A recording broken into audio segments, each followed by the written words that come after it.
Bismillahirrahmanirrahim. Assalamu alaikum, you all. Welcome to the Constellation of Knowledge. And today is the day 2, lecture number 2. और lecture number 1 के अंदर हमने discuss किया था what is chemistry and उसके बाद हम लोगों ने केमिस्ट्री की डेफिनेशन और केमिस्ट्री को अच्छे से समझा था कि केमिस्ट्री है क्या और कॉन्सेप्ट्स केमिस्ट्री का लिया था। उसके बाद हमने ब्रांचेस को स्टडी किया था। अगर आपने नहीं देखी आई विल हाईली रिकमेंड कि आप वो वीडियो देखें। और उसके बाद ये क्वेश्चन एयर है जो आपकी बुक में है, टेस्ट योरसेल्फ। इसे हम जल्दी से एक दफ़ा ओवर इसको गो थ्रू करते हैं। नंबर 1 जो क्वेश्चन है that is in which branch of chemistry behaviour of gases and liquid is studied. तो किसके अंदर हम देख रहे थे बिहेवियर ऑफ गैस और लिक्विड, किसके अंदर देखा जा रहा था? फिजिकल केमिस्ट्री के अंदर हम ये देख रहे थे। तो पहले क्वेश्चन का आंसर है फिजिकल केमिस्ट्री। देन नंबर 2 पे डिफाइन बायोकेमिस्ट्री। बायोकेमिस्ट्री के अंदर अगर आप पीछे जाएंगे तो बायोकेमिस्ट्री की डेफिनेशन वहाँ पे रिटन है, आप देख सकते हैं। नंबर 3 पे क्वेश्चन है which branch of chemistry deals with preparation of paint and paper. Industrial chemistry के अंदर पेंट और पेपर की मैन्युफैक्चरिंग हम देखते थे, उसकी प्रिपरेशन देखते हैं, उससे डील करती है इंडस्ट्रियल केमिस्ट्री। नेक्स्ट नंबर 4 पे है in which branch of chemistry the metabolism processes of carbohydrates and protein are studied. तो किसके अंदर हम लिपिड्स, कार्बोहाइड्रेट और प्रोटीन के मेटाबॉलिज्म को देख रहे थे? बायोकेमिस्ट्री के अंदर। Number 5 which branch of chemistry deals with atomic energy and its uses in daily life? Nuclear chemistry में हमें एटॉमिक एनर्जी को देख रहे थे। नंबर 6 पे जो क्वेश्चन है that is which branch of chemistry deals with the structure and properties of naturally occurring molecule. Naturally occurring molecules organic molecules होते हैं जो कि हाइड्रोकार्बन्स पर मुश्तमिल होते हैं। तो हम नेचुरली अकरिंग जो ऑर्गेनिक मॉलिक्यूल्स हैं उनकी स्टडी ऑर्गेनिक केमिस्ट्री में करते थे। ये अगर आपने पिछली वीडियो देखी है तो आप इजीली इसे कवर कर सकते हैं। अगर आपने वो नहीं देखी तो वो आप देखेंगे तो आपको बहुत इजीली ये समझ आ जाएगा सारे का सारा। नेक्स्ट आज जो हम देखने लगे हैं दैट इज़ बेसिक डेफिनेशंस हम देखेंगे। केमिस्ट्री के अंदर जो जो बेसिक डेफिनेशंस हैं उन सबको हम देखते हैं। नंबर 1 पे है matter. Matter is simply defined as anything that has mass and occupies space. Matter हर वो चीज़ जो कोई ना कोई mass रखती है और जगह घेरती है वो matter है। Our bodies, हमारी bodies as well as all the things around us are example of matter. और हमारे आसपास सारी की सारी चीज़ें matter हैं। For example, table, chair, fan, car, plants, water. और इसी तरह एयर के अंदर मॉलिक्यूल्स हैं, ऑक्सीजन है, कार्बन डाइऑक्साइड है, नाइट्रोजन है। इन सब के भी मॉलिक्यूल्स एग्जिस्ट करते हैं। उनका भी चाहे मैस ग्राम्स में हो, किलोग्राम्स में हो या मिलीग्राम्स में हो या बहुत कम मिलीग्राम्स, एक मैस का यूनिट है छोटा। चाहे छोटे से छोटा मैस हो, एक चीज़ है उसका मैस है कोई ना कोई और वो जगह घेरती है तो वो हमारे पास मैटर है। In chemistry we study all types of matter. हम केमिस्ट्री के अंदर हर तरह का मैटर पढ़ते हैं that can exist in any of 3 physical state. Matter की 3 फिजिकल स्टेट हैं विच आर सॉलिड, लिक्विड और गैस। वो सॉलिड भी हो सकता है, वो लिक्विड भी हो सकता है जैसे वाटर की एग्जांपल दी, और वो गैस भी हो सकता है जैसे कि मैंने हवा की एग्जांपल दी जिसके अंदर ऑक्सीजन गैस है, कार्बन डाइऑक्साइड गैस है, नाइट्रोजन गैस है, एक्सेट्रा। मैटर का कॉन्सेप्ट, पहली डेफिनेशन मैटर की थी, क्लियर। नेक्स्ट है substance. A piece of matter in pure form is termed as a substance. एक substance जो कि pure form में खालिस तरीन शक्ल में मौजूद है वो हमारे पास substance है। Every substance has a fixed composition. उसकी composition fix होगी। composition मैं आपको पहले भी बता चुकी हूँ कि composition के अंदर देखते हैं कि उसके अंदर कौन कौन सा एटम प्रेजेंट है और कितनी अमाउंट में कितना H। जैसे वाटर है तो वाटर के अंदर H2O था, H2O। तो इसकी कॉम्पोजिशन के अंदर एक तो 2 हाइड्रोजन प्रेजेंट है और 1 ऑक्सीजन प्रेजेंट है। 1 ऑक्सीजन का एटम है और 2 हाइड्रोजन के एटम प्रेजेंट है, तो ये हमारे पास कॉम्पोजिशन होती है। तो सब्सटेंस की फिक्स कॉम्पोजिशन होती है। ऐसे नहीं हो सकता कि कभी H2O के बजाय H2O2 हो जाए तो वो डिफरेंट हो जाएगा, HO2 भी नहीं हो सकता, फिक्स कॉम्पोजिशन है। एंड स्पेसिफिक प्रॉपर्टीज़ और कैरेक्टरिस्टिक, और फिर सब्सटेंस के वो जो हमारे पास खालिस तरीन प्योर फॉर्म के अंदर मौजूद है मैटर, उसकी प्रॉपर्टीज़ देखते हैं, उसकी कैरेक्टरिस्टिक्स देखते हैं केमिस्ट्री के अंदर। Where is in impure matter, ऐसा मैटर जो कि इम्प्योर है, वो खालिस नहीं है, is called as mixture which can be homogeneous और हेट्रोजीनियस। अगर हमारे पास मैटर जो है वो खालिस हालत में नहीं है तो उसे हम मिक्सचर कहेंगे। मिक्सचर जो है वो होमोजीनियस भी हो सकता है, वो हेट्रोजीनियस भी हो सकता है। होमोजीनियस के अंदर हम एग्जांपल लेंगे पानी और नमक की, उसके अंदर वो दोनों आपस में यूनिफॉर्म होते हैं, आपस में मिक्स होते हैं। लेकिन वाटर और सैंड का देखें तो वो यूनिफॉर्म नहीं होता, बल्कि उसके अंदर सैंड नीचे बैठ जाती है। पानी और नमक अच्छे से मिक्स हो जाता है लेकिन सैंड नीचे बैठ जाती है, तो वो हेट्रोजीनियस हो जाएगा। ये वाटर और सैंड की एग्जांपल हेट्रोजीनियस में आएगी और वाटर और सॉल्ट की एग्जांपल होमोजीनियस में आ जाएगी।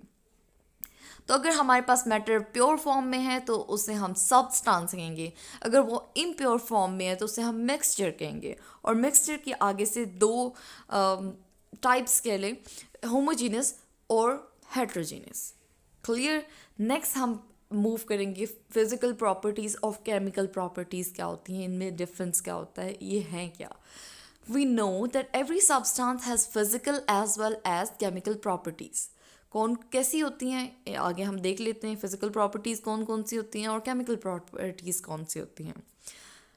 Physical properties, the properties those are associated with the physical state of the substance are called physical properties। Physical state मतलब लिक्विड है, सॉलिड है या गैस है, उसकी फिजिकल स्टेट क्या है। तो जो उससे एसोसिएटेड प्रॉपर्टीज़ हैं वो फिजिकल प्रॉपर्टीज़ हैं, like colour, smell, taste, hardness, shape of crystal, solubility, melting और बॉइलिंग पॉइंट एक्सेट्रा। हमारे पास एक मैटर है, चाहे वो उसकी फिजिकल स्टेट कोई भी हो, वो सॉलिड हो, लिक्विड हो या गैस हो, हमने उसके अंदर क्या देखना है, उसका कलर देख रहे हैं तो वो फिजिकल प्रॉपर्टी में आएगा। स्मेल देख रहे हैं, टेस्ट देख रहे हैं, हार्डनेस के वो सख्त कितना है, अगर उसके अंदर क्रिस्टल पाए जाते हैं तो उस क्रिस्टल की शेप क्या, सॉलिबिलिटी, वो कितना सॉलेबल है, किसी चीज़ के अंदर हल होता है पानी में या नहीं होता, मेल्टिंग बॉइलिंग पॉइंट्स क्या हैं, ये सब की सब प्रॉपर्टीज़ जो हैं वो उसकी फिजिकल प्रॉपर्टीज़ होती हैं। फॉर एग्ज़ाम्पल, नेक्स्ट एग्जाम्पल देखें, व्हेन आइस इज़ हीटेड, जब हम बर्फ़ को गर्म करते हैं, it melts into water.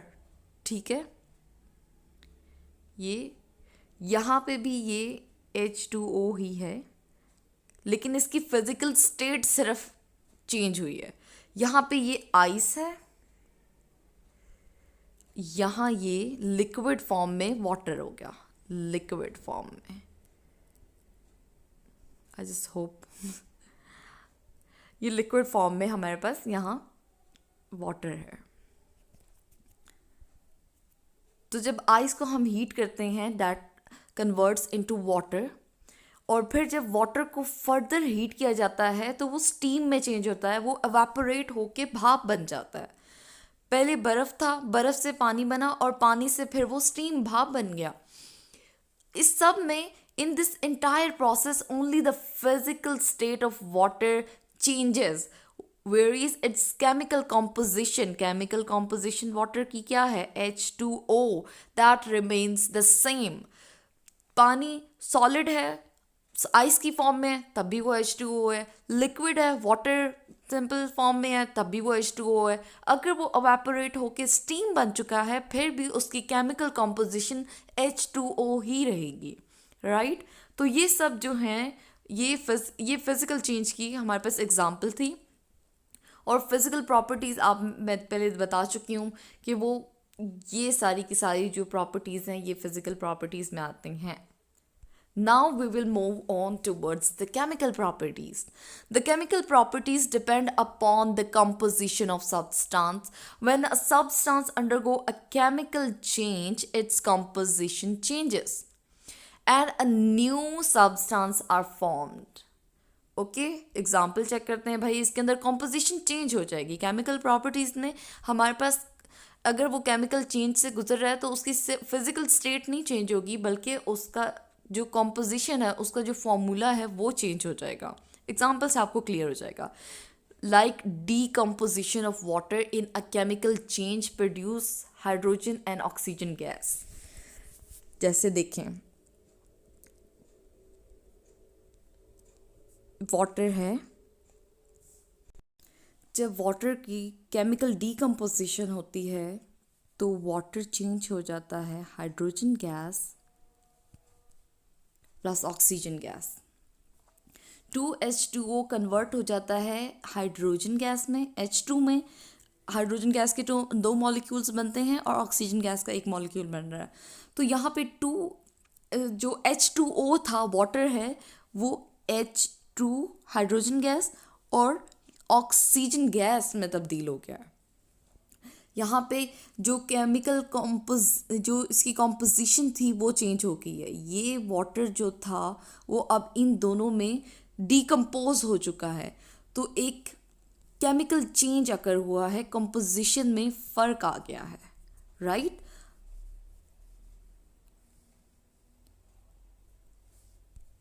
All materials are either a substance or a mixture, and that's it.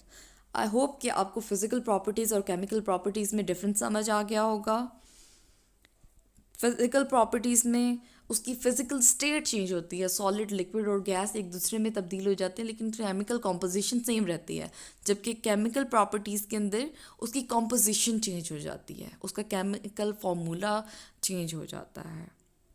Next, ये आपकी बुक के अंदर एक टेबल है, इसे देखते हैं, जिसके अंदर मैटर की क्लासिफिकेशन बताई गई है। मैटर जो है वो नेक्स्ट आगे डिवाइड हो रहा है मिक्सचर में, मिक्सचर और सब्सटेंस। सब्सटेंस क्या था? प्योर फॉर्म के अंदर जो चीज़ प्रेजेंट है, ठीक है। और ये इम्प्योर था, इम्प्योर। जब हमारे पास मैटर प्योर फॉर्म में है तो वो सब्सटेंस है, और जब वो इम्प्योर फॉर्म में है तो वो मिक्सचर है। मिक्सचर होमोजीनियस हो सकता है या हेट्रोजीनियस हो सकता है। ये मैं आप लोगों को बता चुकी हूँ कि होमोजीनियस में वाटर और सॉल्ट की एग्जांपल आप ले सकते हैं कि वो बिल्कुल यूनिफॉर्म होता है। हेट्रोजीनियस के अंदर वाटर और सैंड की, रेत की मिसाल आप ले सकते हैं कि उसके अंदर रेत जो है वो नीचे बैठ जाती है, तो वो हो गया हमारे पास हेट्रोजीनियस। जबकि सब्सटेंस में देखें तो एक एलिमेंट है और एक कंपाउंड है। एलिमेंट अगर आपको याद हो तो पिछली वीडियो में मैंने कहा था there are 92 naturally occurring elements in periodic table. एक ही तरह के एटम जब होते हैं, एटम डिफरेंट होते हैं, हर एलिमेंट के अंदर एटम डिफरेंट होते हैं। जैसे हाइड्रोजन है, हीलियम है, सोडियम है। सोडियम को हम Na से ज़ाहिर करते हैं। मैंने आपको बताया था कि हर एलिमेंट को एक सिंबल से ज़ाहिर किया जाता है, अल्फ़ाबेटिक सिंबल। पोटाशियम को K से, कैल्शियम को Ca से, क्लोरीन को Cl से। इस तरह ये एटम डिफरेंट है, क्लोरीन का एटम डिफरेंट होगा, कैल्शियम का एटम डिफरेंट होगा, पोटेशियम का एटम डिफरेंट होगा, इनके एटॉमिक नंबर और एटॉमिक मैसेज डिफरेंट होंगे। तो लेकिन इसके अंदर एटम एक ही किस्म का होगा। जब ढेर सारे हाइड्रोजन आपस में मिले हुए हैं, एक ही किस्म के एटम जब आपस में मिलते हैं तो वो मिलकर बना देते हैं एलिमेंट, ठीक है। एलिमेंट के अंदर सिर्फ एक ही किस्म, जैसे सोडियम का एलिमेंट है तो उसके अंदर सिर्फ सोडियम के ही एटम पाए जाएंगे।